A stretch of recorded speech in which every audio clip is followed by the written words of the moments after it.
A blessed morning to everyone. Welcome to Vandoy's Vlog 101. And ang vlog na to ay biglaang vlog. Pupunta po ako sa aking alma mater, sa aking school, dati nung high school, sa Dahat National Vocational High School. And naisipan ko na i-feature po ang school na to because I am so proud na galing po ako doon sa school na yon. So mamaya i-update ko po kayo.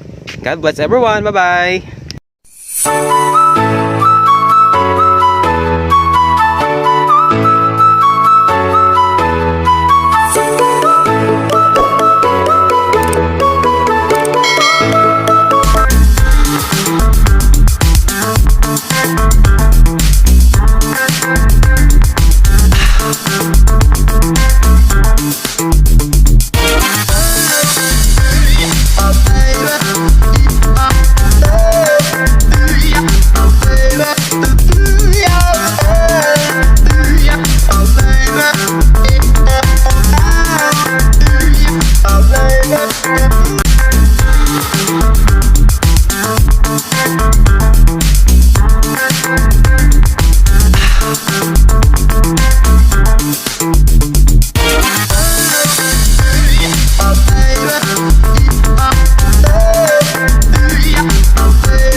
ako nun guys, ito pa lang po yung room dito. Itong may pangalang Dahat National Vocational High School. And then up to dito, dyan.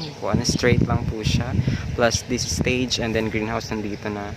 Pero yung mga nasa likod, itong mga second story, third story building, at ito sa side na to, is mga bago po yan na building. Dati po yung mga makeshift po dyan. And then mga temporary, ano lang po siya, room lang siya dyan dati, made of light materials. Pero ngayon, tingnan nyo, napakaganda na po ng school dito. Under the management of the head, of course, Sir Salde Rivero. And syempre sa tulong at cooperations na rin ng mga teachers, faculty and staff po dito sa Dahat National Vocational High School. Kaya salute to you all, my dear teachers, and then school head of Dahat National Vocational High School. Nakaka-proud kasi galing po ako dito sa school na to, and then proud na proud ako na i-present sa inyo, and ipakita sa inyo sa vlog na to featuring this school kasi galing po ako dito sa school na to. Ayan, thank you for subscribing me, and sa mga hindi pa nakapag-subscribe po dyan, just click the subscribe button and hit the notification bell for you to be notified on my latest videos. Yan po yung office of the principal. Malawak na po siya. I think it is 1 hectare. And then ngayon punong-puno na po siya ng classroom. Syempre, napakagaganda. Habang tumatagal ay nag-improve po talaga ang school na to. Ayan. Ito po yung third story building na I think senior or junior high school. Hindi ko po masyado alam yung mga ano dito ang section. But then, yan. Maganda na po talaga siya. Mga ka-idol. Dati, simpleng lugar lang po ito. Simpleng school lang. Nakikita mo sa likod yung rice field. Ngayon, mga rooms na po siya. Napakaganda na po ng rooms dito. So, commendable sa lahat ng mga teachers, lahat ng mga parents na nag-participate. Siyempre ang PTA and the school head. Maraming salamat sa pagpapaganda ng school na to. Highly commendable po ang rooms, mga rooms po dito na napaka-conducive, napakagandang room po. Dati nung high school kami, konti lang yung rooms dito. Ayan, room na din po yan, pero hindi pa masyado develop. So ngayon maganda na. Ito po yung third story building. Ito po yung hand washing facility area. Okay, ibig sabihin sumusunod talaga sa protocol po ang school na to. Kasi kitang-kita naman yung mga hand washing facility nila. Napakagaganda.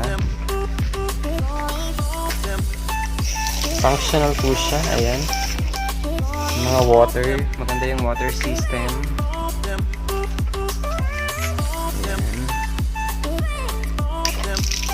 Ayan. Wow.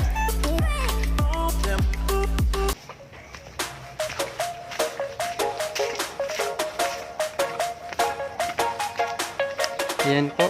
Maganda na talagang school.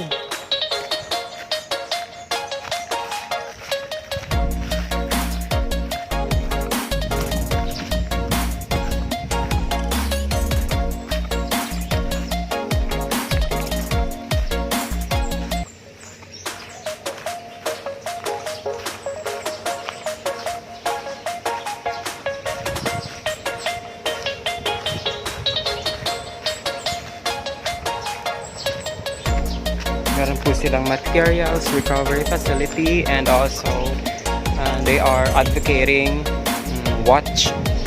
we advocate time, consciousness, and honesty. So, we are one of that.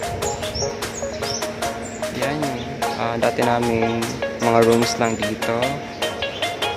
And that way, ganyan lang. At ito po yung canteen dati. So, cantineers din po kasi ako. Ibig sabihin, natitiwalaan din po ako nun when it comes to finances or money matter. And naging po akong SSG officers po ng time na yun. So, improved na talaga. May office na sila. Dati, pinagpaplanuhan pa lang. And then, ngayon, na-realize na po.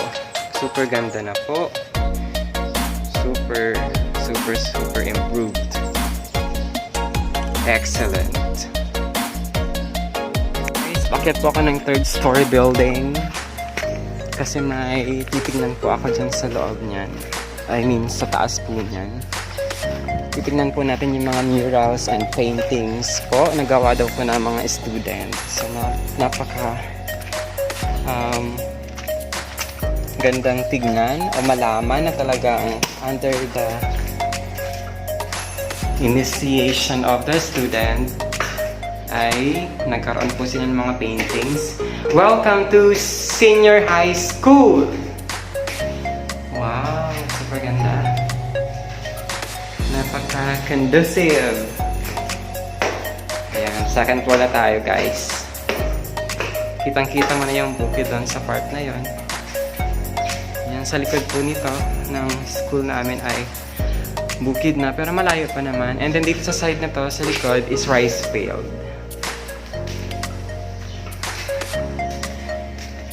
They are really through that they are following safety protocols. Kasi sa bawat rooms ay may mga signages and then may mga washing facility po sila, each room. So, sana matapos na yung pandemic na to. We need to pray for it. Alam kong walang imposible kay God as long as hinihingi po natin sa Kanya ng taos sa puso. Ano? We need to be prayerful. We need to ask guidance from God that everything will be okay. Ayan. Ito, math naman yung concept nito. Wow. Napaka-creative ng mga student. Mga senior high school. Pag sa malayo, parang nauupo na estudyante dito. Kitang-kita lang sa baba na parang may nauupo na estudyante. Wow! Very commendable, guys, mga ka-idol. So, sana tapusin niyo po ang video na to para makita niyo yung ganda ng school dito sa Dahat Vocational High School. Ayan. Another painting. Yung mga signages po sila. Madami mga signages, mga pangalan. May alcohol sa bawat pinto. Ayan, kita diba? Ganda. Wow. At ito yung sinasabi kong sa side and sa likod. Nakikita po dyan is yung rice field. Na. At dito po sa side na to, bahay ng aking lola and lolo. So, sa mga susunod ko pong vlog, i-feature ko po yan. Papakita ko po yung buhay namin noon. Mga bata po kami. Dumadaan po kami ng rice field. Okay, nag-stay po kasi kami dyan. Madali lang naman, nag-stay kami dyan, kinalola. Siguro a month lang po naman yun. Pero na-experience po namin umuwi dyan. Mag-cross ng rice field para lang makauwi sa bahay.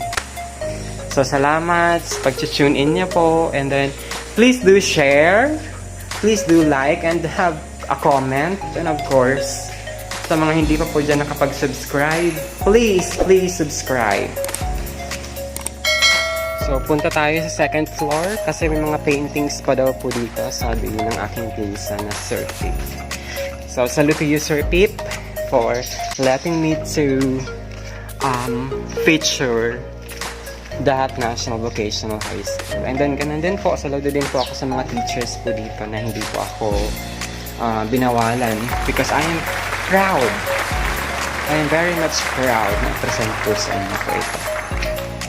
So, maganda. Ito po yung CR nila. Diba? Madami mga signages.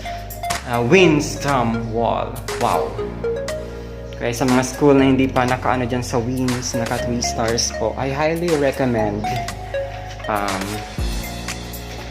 this school na mag-ano po kayo dito. Mag-visit po kayo sa school. Wow! Ganda ng butterfly. Mamaya mag-picture po ako dyan. Wow.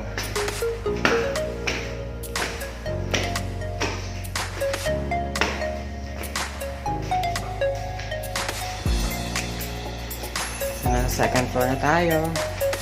And ito po yung sinasabi ni Sir Pip na planet, the solar system sa baba. Meron din po silang mural dyan sa solar system. So, napakagagaling, napaka-talented ng mga teachers dito at ang mga estudyante. Siyempre, under the motivation and encouragement of the principal, of course. Siya po yung pinaka-head dito. So, salute to you, Sir Salde Rivero, for letting this school improved. Salamat po. Napakagandang tignan na yung dating school namin ay talagang improved na po. So, salamat sa cooperation ng lahat. So, pababa po ako dito and then mag-pictorial muna. Okay. Thank you, guys! Sa mga hindi pa po dyan nakapag-subscribe, just click the subscribe button. Sa madali lang po. Supportahan po natin tong local vlogger na to. Aspiring vlogger here in Lagonoy, Camarines Sur. And I am very much proud to be a Lagonuyan. A simple vlog, random vlogs, but then I am doing my best na mai-present sa inyo ang lahat ng mga dapat i-present at ipakita sa social media because I am very much proud sa lugar na ito. So, isa po ako sa product ng dito sa vocational. So, that's why I keep on encouraging everyone sa mga anak yung hindi pa po mag-high school pa lang. So, hayaan nyo na pong mag-enroll po dito kasi magagaling po. Sa magagaling po yung mga teachers po dito, mabait naman po sila. And of course, napaka-supportive na school head natin. And then syempre sa mga susunod pang mga school heads, alam ko magiging ganun din po yung kanilang pamamalaka dito. At mas lalong mag-improve po ang school na to. So, salamat sa panonood.